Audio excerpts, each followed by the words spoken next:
उन्होंने कहा नहीं, झांसी भी सुरक्षित रहेगी और भारत स्वतंत्र होकर के रहेगा, हरगिज अपनी झांसी नहीं दूंगी।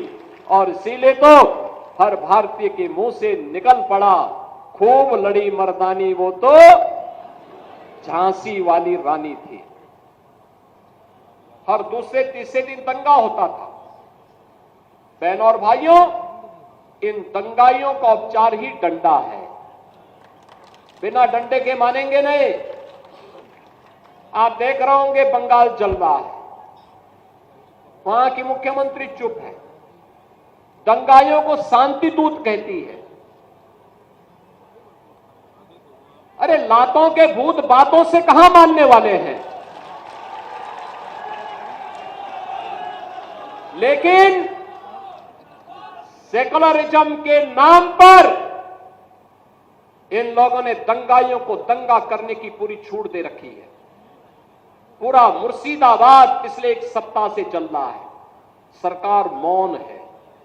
बहनों और भाइयों, इस प्रकार की अराजकता पे लगाम लगनी चाहिए और मैं धन्यवाद दूंगा इस बात के लिए वहां की माननीय न्यायालय को, जिन्होंने वहां पर केंद्रीय बलों की तैनाती करके वहां के अल्पसंख्यक हिंदुओं की सुरक्षा की व्यवस्था करने के लिए कदम उठाया है और आज केंद्रीय बल वहां पर तैनात है। आपने वहां की पीड़ा सुनी होगी।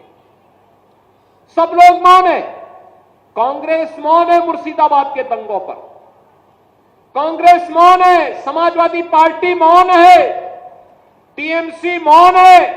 वे धमकी पे धमकी दिए जा रहे हैं, समर्थन कर रहे हैं। बांग्लादेश के अंदर जो हुआ था उसका समर्थन कर रहे हैं बड़ी बेशर्मी के साथ।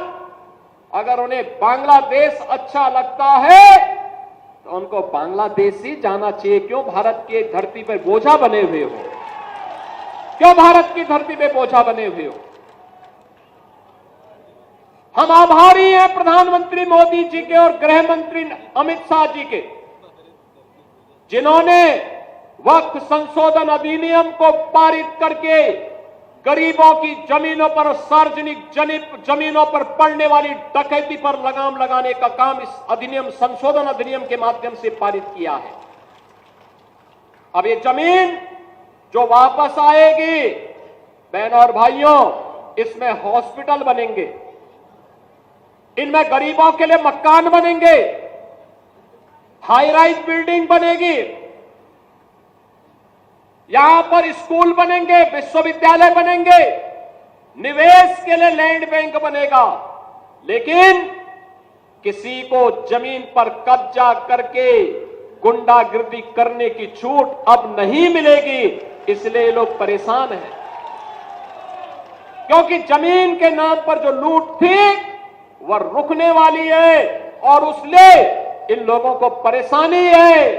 परेशानी इस बात को लेकर के कि अब गुर्गे खाली हो जाएंगे, तो पहले जो जनता को लूटते थे, इनको अब भय है कि इनके द्वारा पाले गए गुर्गे कहीं भस्मासुर हुए तो कहीं अब इन्हीं को न लूटने लग जाएं।